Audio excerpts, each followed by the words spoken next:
Good morning students, मैं नीतू चौधरी स्वागत करती हूँ आपका अपने परिवार स्वाध्याय श्री में। तो कैसे हैं आप सभी? आई होप अच्छे होंगे, स्वस्थ होंगे, घर पर होंगे, अपना और अपने परिवार वालों का ध्यान रख रहे होंगे। तो चलिए क्लास की शुरुआत करते हैं। ये हमारे बायोलॉजी के क्वेश्चन हैं जो हमने उत्सर्जन तंत्र को चैप्टर को खत्म किया था, उसी से संबंधित ये क्वेश्चन है जो कल की पिछली क्लास में भी हुए थे और जो बचे हुए थे उन्हें हम आज लेकर आए हैं। ठीक है, तो कॉपी और पेन लेके बैठेंगे, साथ साथ नोट डाउन करते हुए चलेंगे। तो चलिए शुरुआत करते हैं हमारे क्वेश्चन से कि वृक्क का प्रकार्यात्मक यूनिट है। बताइए इनमें से जो किडनी है उसकी प्रकार्यात्मक यूनिट क्या है? बताएंगे फटाफट से।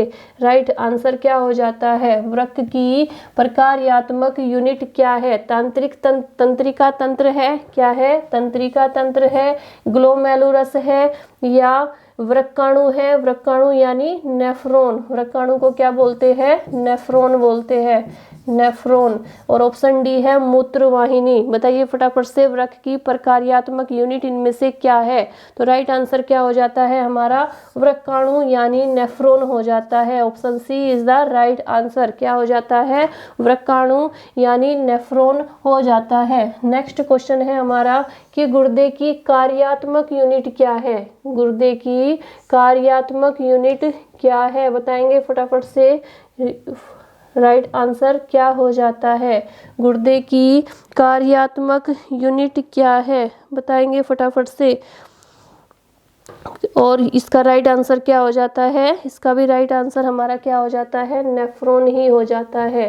क्या है ये? नेफ्रॉन ही हो जाता है। पर कार्यात्मक पूछे या कार्यात्मक पूछे, आपको राइट आंसर क्या देना है? नेफ्रॉन ही देना है। ठीक है, चलिए नेक्स्ट क्वेश्चन क्या है हमारा?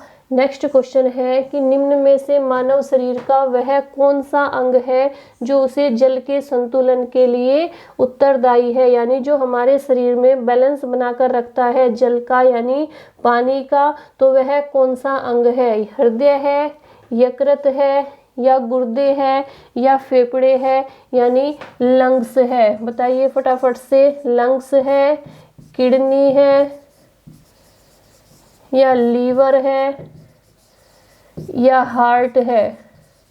बताएंगे फटाफट से। राइट आंसर क्या हो जाता है? निम्न में से मानव शरीर का वह कौन सा अंग है जो जल को क्या करके रखता है? संतुलित करके रखता है।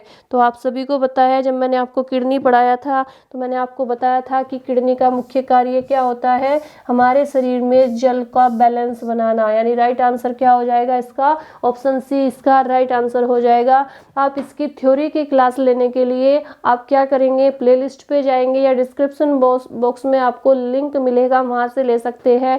या आप प्लेलिस्ट पर जाकर उत्सर्जन तंत्र सर्च करेंगे तो उत्सर्जन तंत्र की थ्योरी आपको मिलेगी। हर चैप्टर को कंप्लीट करने के बाद वन लाइनर क्वेश्चन लेके आते हैं। थ्योरी की सारी क्लासेज, बायोलॉजी की थ्योरी की सारी क्लासेज, सेल से लेकर यूरिनरी सिस्टम यानी उत्सर्जन तंत्र तक की जितने भी सिस्टम है, जितने भी सेल है, टिश्यू है, ब्लड सर्कुलेटरी सिस्टम है, पाचन तंत्र है, पेशी तंत्र है, सारी क्लासेज आपको यूट्यूब पर मिल जाएगी हमारे चैनल पर स्वाध्याय श्री पर। और आपको क्या करना है? उसके लिए प्लेलिस्ट पर जाकर आप सारी नाम देख सकते हैं। एक एक क्लासेज की, एक एक चैप्टर की 5 से 6 क्लासेज बनी हुई है। पूरे क्लासेज को क्या किया गया है? थ्योरी में बिल्कुल बेसिक से लगाकर आपको पढ़ाया गया है। बेसिक जब आपका क्लियर नहीं होगा तब तक आप क्वेश्चन अच्छे से टिक नहीं कर सकते, सही आंसर उसके नहीं लगा सकते। कि आप क्वेश्चन पढ़ते रहो और एग्जाम में जाके बैठ जाओ, ऐसा नहीं हो सकता। आपको पहले बेस क्लियर होना चाहिए, थ्योरी क्लियर होनी चाहिए, तब जाके आप क्वेश्चन के आंसर सही लगा सकते हो। तो थ्योरी की क्लास लेने के लिए आप क्या करेंगे? प्ले लिस्ट पर जाकर हमारी सारी क्लासेज ले सकते हैं। और हमारे परिवार से जुड़ने के लिए, अपने परिवार से जुड़ने के लिए क्या करेंगे? ज्वाइन करेंगे अपने चैनल को, अपने स्वाध्याय श्री को, और सब्सक्राइब करेंगे। और अगर आपको क्लास अच्छी लगती है तो वीडियो को लाइक कीजिए, शेयर कीजिए, अपने और साथियों को भी चैनल से जुड़ने के लिए बोलिए। अपने फ्रेंड सर्कल में जो भी आप सोशल मीडिया यूज करते हैं, व्हाट्सएप, टेलीग्राम, इंस्टाग्राम, जो भी करते हैं 5 मिनट का समय निकाल कर वीडियो को उस पर शेयर कीजिए, ठीक है, क्योंकि आप सभी के सपोर्ट के बिना कुछ नहीं हो सकता। जब आपका सपोर्ट मिलेगा तभी जाके हम आपके लिए और भी बेस्ट करने की कोशिश करेंगे कि हर सब्जेक्ट के टीचर आपको अवेलेबल कराया जाए, लेकिन इसके लिए आप लोगों का सपोर्ट होना बहुत ज़्यादा ज़रूरी है, आप लोगों का रेस्पॉन्स मिलना बहुत ज़्यादा ज़रूरी है। तो चलिए आते हैं अपने क्वेश्चन पे। तो इसका राइट आंसर क्या हो जाता है कि मानव शरीर का वह कौन सा अंग है जो उसे जल के संतुलन के लिए उत्तरदायी है, यानी जो जल का बैलेंस बनाकर रखता है वो है हमारी किडनी यानी गुर्दे। नेक्स्ट क्वेश्चन पे चलते हैं। क्वेश्चन नंबर 5, जो यूरिन है वो बनता कैसे है, यानी कहाँ पे बनता है, फटाफट से करेंगे राइट आंसर इसका। तो ऑप्शन ए हो जाता है हमारा कि यूरिन कहाँ पर बनता है। क्या है क्वेश्चन, यूरिन कहाँ पर बनता है, संग्राहक वाहिनियों में, कैलिसीज में, मूत्र वाहिनियों में या मूत्राशय में। बताएंगे फटाफट से राइट आंसर क्या हो जाता है इसका। तो कहाँ पर बनता है, संग्राहक वाहिनियों में बनता है। राइट आंसर क्या हो जाएगा, ऑप्शन ए हमारा राइट आंसर हो जाता है, संग्राहक वाहिनियों में। फटाफट से नोट डाउन करते हुए चलेंगे, स्क्रीनशॉट भी ले सकते हैं आप, मैं साइड हो जाती हूँ, आप लोग स्क्रीनशॉट ले सकते हैं। नेक्स्ट क्वेश्चन है कि यूरिन का जो पीला रंग होता है वो किसकी मौजूदगी के कारण होता है। यूरिन का पीला रंग किसकी मौजूदगी के कारण होता है, पीला रंग, ठीक है, किसकी मौजूदगी के कारण होता है, पित्त की, लसिका की, कोलेस्ट्रॉल की या यूरोक्रोम की। बताएंगे फटाफट से इसका राइट आंसर क्या हो जाता है। यूरिन का पीला जो रंग होता है वो किसकी मौजूदगी के कारण होता है। तो आंसर हो जाएगा हमारा ऑप्शन डी। क्या हो जाएगा, ऑप्शन डी, यानी यूरोक्रोम के कारण। किसके कारण, यूरोक्रोम के कारण यूरिन का रंग कैसा होता है, पीला होता है। नेक्स्ट क्वेश्चन देखेंगे, क्वेश्चन नंबर 7 कि निम्नलिखित में से कौन उत्सर्जन उत्पाद के रूप में यूरिक एसिड का उत्सर्जन करता है। बताएंगे फटाफट से राइट आंसर क्या हो जाता है।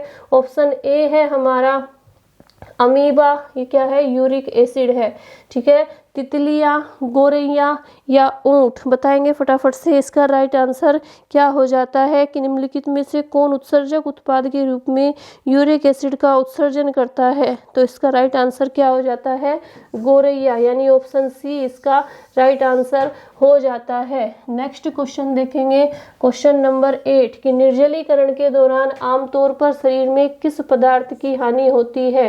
निर्जलीकरण के दौरान यानी जब शरीर में क्या होता है, पानी की कमी होती है, हम निर्जल होते हैं, तो उस समय क्या होता है, आमतौर पर शरीर में किस पदार्थ की कमी होती है, शुगर की, सोडियम क्लोराइड की, कैल्शियम फास्फेट की या पोटेशियम क्लोराइड की। बताएंगे फटाफट से राइट आंसर क्या हो जाता है इसका, बताइए फटाफट से। तो किसकी कमी होती है, ऑप्शन बताइए कौन कौन सा हो जाता है। तो सोडियम क्लोराइड की कमी हो जाती है, ऑप्शन बी, यानी सोडियम क्लोराइड की कमी हो जाती है निर्जलीकरण के दौरान। नेक्स्ट क्वेश्चन देखेंगे, क्वेश्चन नंबर 9 कि यूरिन के स्रवण को बढ़ाने वाली औषधि को क्या कहते हैं। यूरिन के स्रवण को बढ़ाने वाली औषधि को क्या कहते हैं, यानी उस औषधि का नाम क्या है। एड्रेनालिन, मोनोयूरेक्टिक, डाईयूरेक्टिक या ट्राईयूरेक्टिक। बताइए फटाफट से राइट आंसर क्या हो जाता है। तो राइट आंसर हो जाता है हमारा ऑप्शन सी, यानी डाईयूरेक्टिक बोलते हैं। क्या बोलते हैं, डाईयूरेक्टिक बोलते हैं। नेक्स्ट क्वेश्चन पे चलते हैं, फटाफट से कंप्लीट करेंगे कि यूरिन का असामान्य घटक क्या है। बताइए यूरिन का असामान्य घटक क्या है, यूरिया है, क्रिएटिनिन है या एल्ब्यूमिन है या सोडियम है। बताएंगे फटाफट से राइट आंसर क्या हो जाता है इसका। ऑप्शन ए है हमारा यूरिया, ऑप्शन बी है क्रिएटिनिन, ऑप्शन सी है एल्ब्यूमिन या सोडियम। बताइए यूरिन का असामान्य घटक है, बताइए क्या है यूरिन का असामान्य घटक। ऑप्शन क्या हो जाता है हमारा इसका राइट आंसर, ऑप्शन सी हो जाता है, यानी एल्ब्यूमिन। क्या हो जाता है, एल्ब्यूमिन हमारा इसका राइट आंसर हो जाता है। नेक्स्ट क्वेश्चन पे चलेंगे। क्वेश्चन नंबर 11, निम्नलिखित में से कौन सा घटक यूरिन का असामान्य घटक है? बताइए कौन सा घटक यूरिन का असामान्य घटक है? बताएंगे फटाफट से। क्रिएटिनिन, यूरिया, यूरिक अम्ल या कीटोन निकाय? बताइए फटाफट से।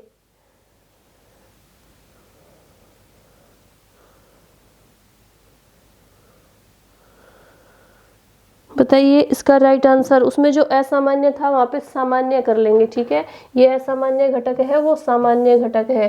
तो राइट आंसर क्या हो जाता है इसका? ऑप्शन नंबर ए है हमारा क्रिएटिनिन, ऑप्शन बी है यूरिया, ऑप्शन सी है यूरिक अम्ल या ऑप्शन डी है कीटोन अम्ल। बताइए फटाफट से। तो इसका राइट आंसर क्या हो जाता है?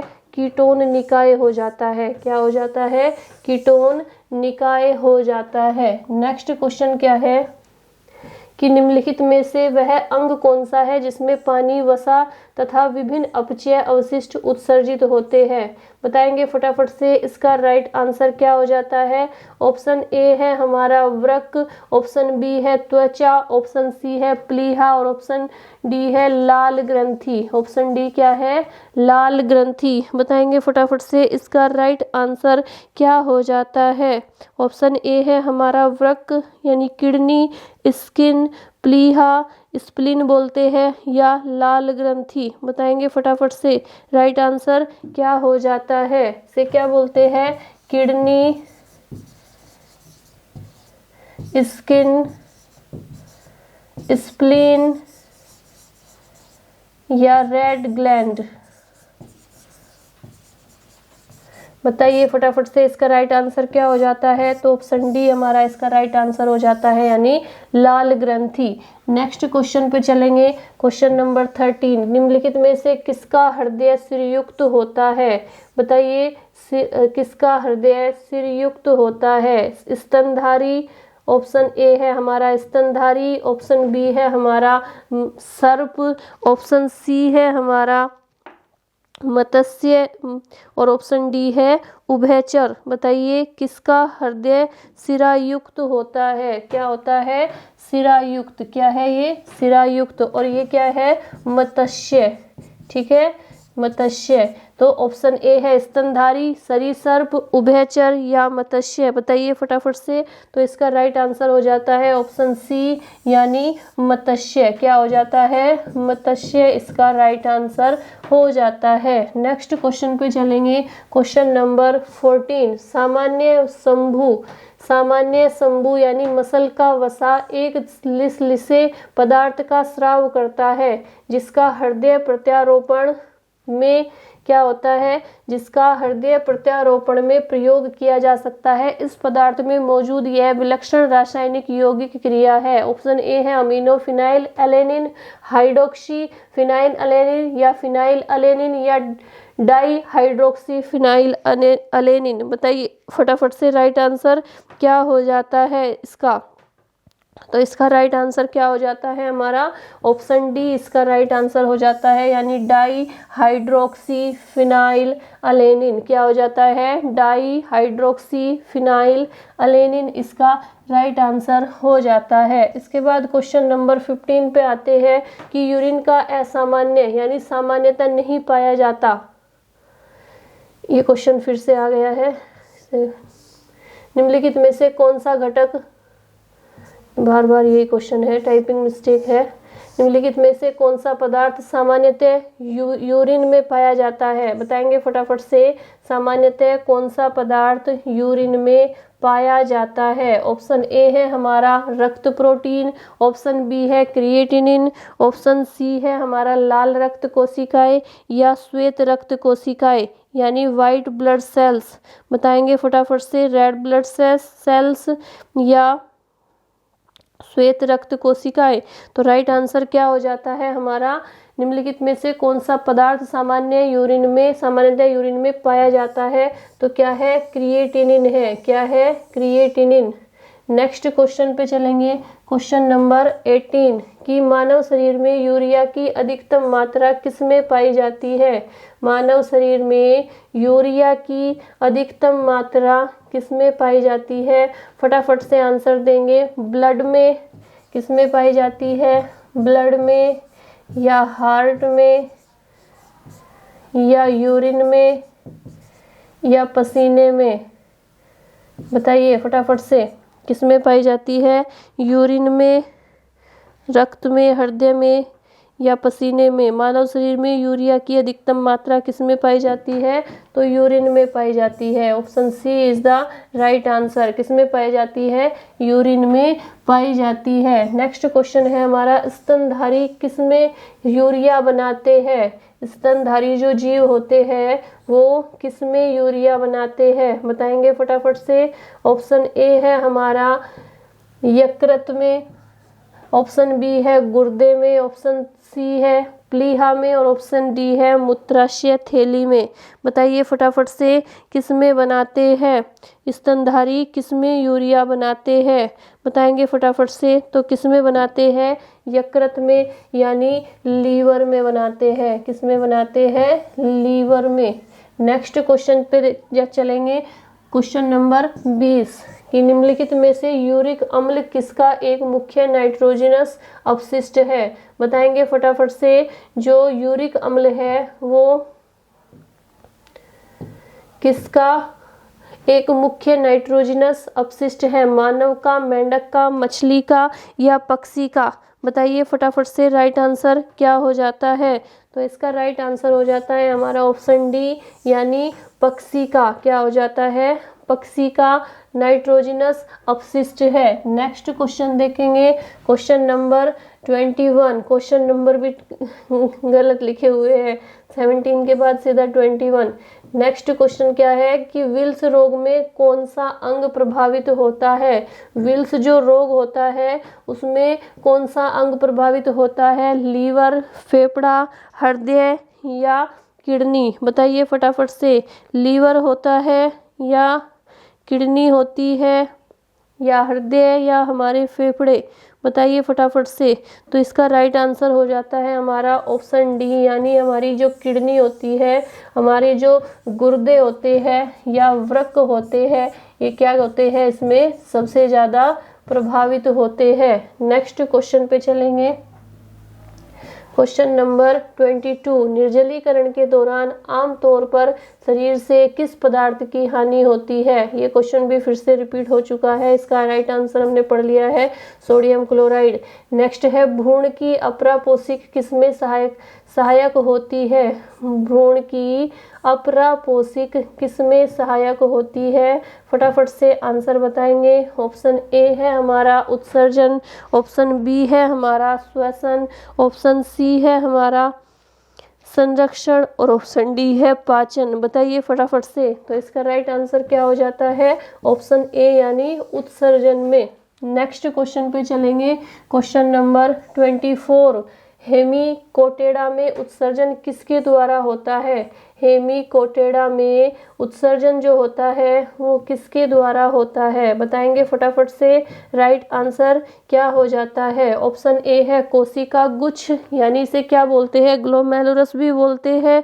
ऑप्शन बी है प्राकवर्क, ऑप्शन सी है मध्यवर्क और ऑप्शन डी है पश्चवर्क। इसे क्या बोलते हैं? ग्लोमेरुलस।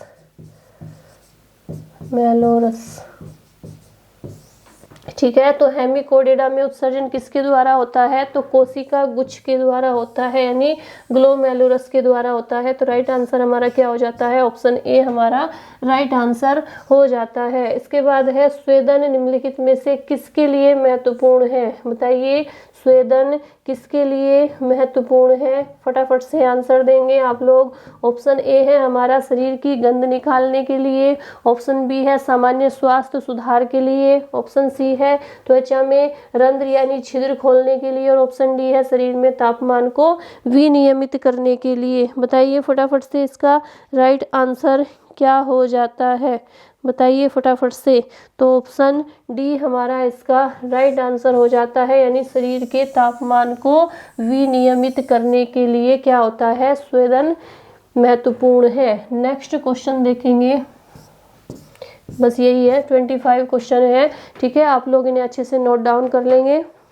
और जो इसमें उत्सर्जन तंत्र से संबंधित जितने भी क्वेश्चन थे वो हमने कंप्लीट कर लिए हैं।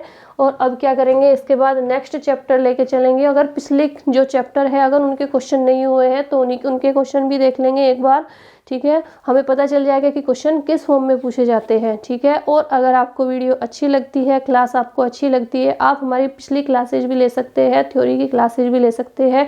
पूरा कंप्लीट आपको वहाँ पर मिलेगा, सारे सिस्टम मिलेंगे, सेल मिलेगी, टिश्यू मिलेगा, ठीक है। तो आप प्ले लिस्ट पर जाकर हमारी सारी क्लासेज ले सकते हैं और अपने परिवार को बड़ा करने के लिए हमसे जुड़ सकते हैं, हमें ज्वाइन कर सकते हैं, स्वाध्याय श्री को सब्सक्राइब कर सकते हैं, ठीक है। और अगर आपको क्लास अच्छी लगती है तो कमेंट करके ज़रूर बताएं और वीडियो को ज़्यादा से ज़्यादा शेयर करें, ठीक है। तो आज के लिए इतना ही रखेंगे और अपना और अपने परिवार वालों का ध्यान रखिए, हंसते रहिए, मुस्कुराते रहिए, क्योंकि आजकल फिर से वही जो कोरोना का हाल पहले था वही फिर से शुरू हो चुका है। बहुत ज़्यादा केस निकल रहे हैं, तो अपने परिवार को और अपने आप को सेफ रखिए, ठीक है, और अपना ध्यान रखिए, ठीक। आज के लिए इतना ही रखेंगे। धन्यवाद। जय हिंद, जय भारत।